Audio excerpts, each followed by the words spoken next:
Olha, vamos para o Datafolha. Saiu agora há pouco. Vindo para cá quando os números estavam sendo consolidados. É o segundo turno em Fortaleza. Vamos ver se houve alteração. Como é que está o cenário? A gente já sabe que está bastante acirrado.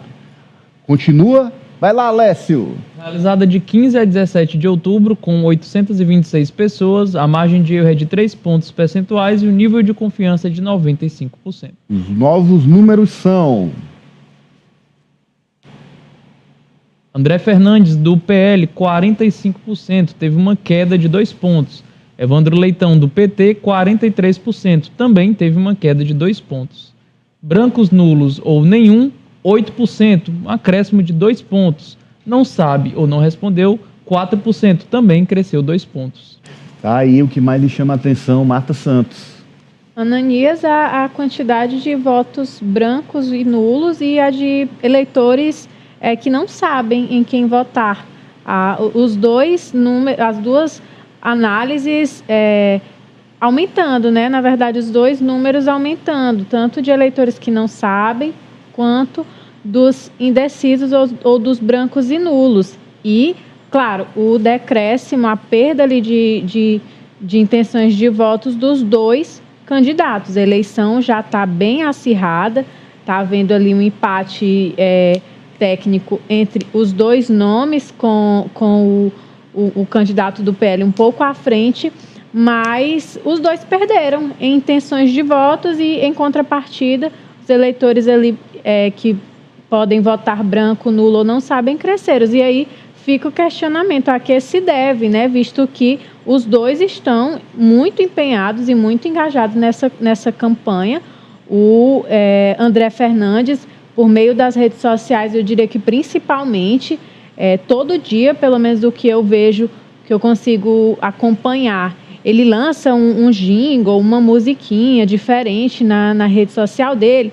Claro que ele tenta um pouco se descolar do ex-presidente Jair Bolsonaro, está tentando, pelo menos agora nesse segundo momento, e o candidato do PT, o Leitão, pelo contrário, está tentando se aproximar de Lula, de figuras ali que são nacionais. Inclusive, com a presença do presidente lá em Fortaleza, não foi refletida, a presença dele não foi refletida nessa pesquisa.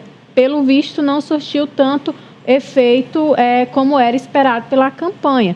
Então, fica o questionamento, na verdade, por que eles perderam intenções de votos e por que a população está mais indecisa e sem saber em quem votar, visto que os dois estão botando quente ali na disputa. E é uma eleição que está acirrada desde o início, né? Não é de agora. É verdade.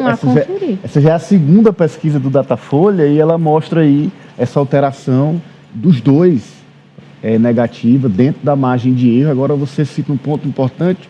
O André Fernandes acabou de conceder uma entrevista de 30 minutos ao Povo. Ele não falou em nenhum minuto nenhuma vez o nome do ex-presidente Bolsonaro. Por outro lado, o Evandro Leitão busca nacionalizar a eleição, com a presença de Lula, com a presença de João Campos, o prefeito de Recife reeleito, também na sua campanha. Esse é o duelo em Fortaleza, Kátia. O debate, o primeiro debate lá em Fortaleza, para essa tentativa, né, de se vencer, o que para mim é uma surpresa, porque a gente Kátia, tem que lembrar... Estou com um probleminha no seu áudio, vou pedir para fazer um ajuste, já você retoma. Enquanto isso, a gente escuta Cíntia Lages. Olha, quase empate técnico, né? Mas um empate técnico. É um empate técnico, né, na margem de erro. Agora, eu fiquei curiosa para entender as quedas dos dois candidatos, né? Menos 2 pontos. O que justificaria isso nesse momento? Será que os apoios que eles estão recebendo, principalmente o André, causaram ou estão causando indignação? Esse é um ponto. Outro ponto de interrogação é que os dois também têm empate técnico na rejeição.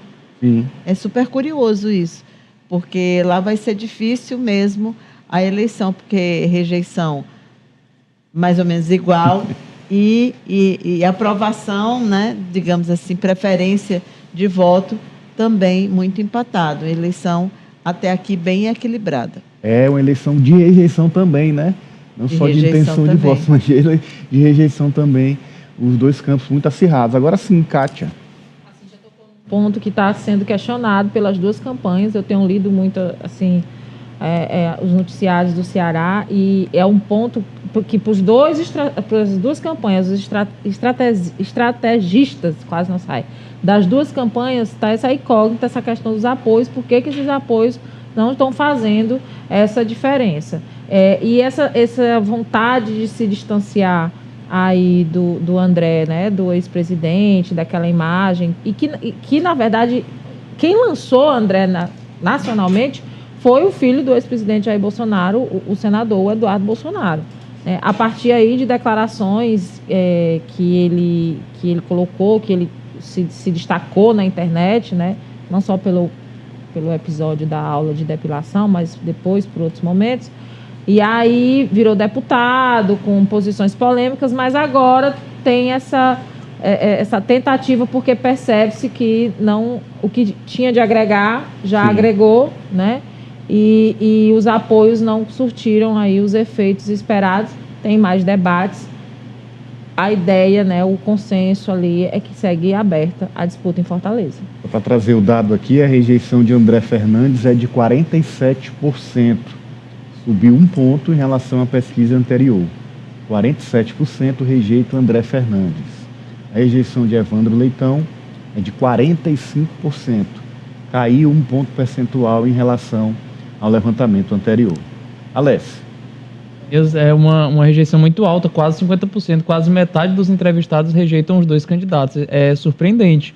Eu acredito que há motivo, sim, para um ou outro eleitor detestar até mesmo ou reprovar o nome de algum dos dois candidatos, mas em números tão expressivos é muito incomum a gente ver. Pelo menos eu não me recordo de outras eleições em que rejeições fossem tão grandes quando a gente tem apenas dois candidatos. Ou um tem uma rejeição muito elevada e o outro nem tanto, mas assim, a gente tem os dois praticamente sendo rejeitados pela mesma quantidade. E isso reflete aquela polarização que a gente sempre traz aqui, que é uma polarização nacional que está sendo imitada, está sendo repetida por Fortaleza. Talvez seja a única em que, tanto no primeiro turno como agora no segundo turno, tem esse embate mais direto, né? PT contra PL e em uma capital nordestina. É outro ponto também que chama a atenção. A gente tinha o Sarto do PDT, que era um partido... É um partido progressista, um partido de esquerda, que tinha ali essa aprovação um pouco maior. Acabou perdendo campo, perdendo espaço, até porque Lula massificou ali a presença em Fortaleza e acabou tirando esse público, esse eleitorado do Sarto. A mesma coisa que aconteceu com o André. A gente via lá um certo favoritismo do capitão Wagner, que acabou perdendo campo, perdendo espaço também para o André Fernandes, e essa polarização tomou de conta. Talvez por isso tenha aí, tanto no número de pessoas que tendem a votar nos dois, muito parecido, muito próximo, mas também a rejeição da mesma forma. Muito bem, vamos agora para São Paulo, depois do apagão.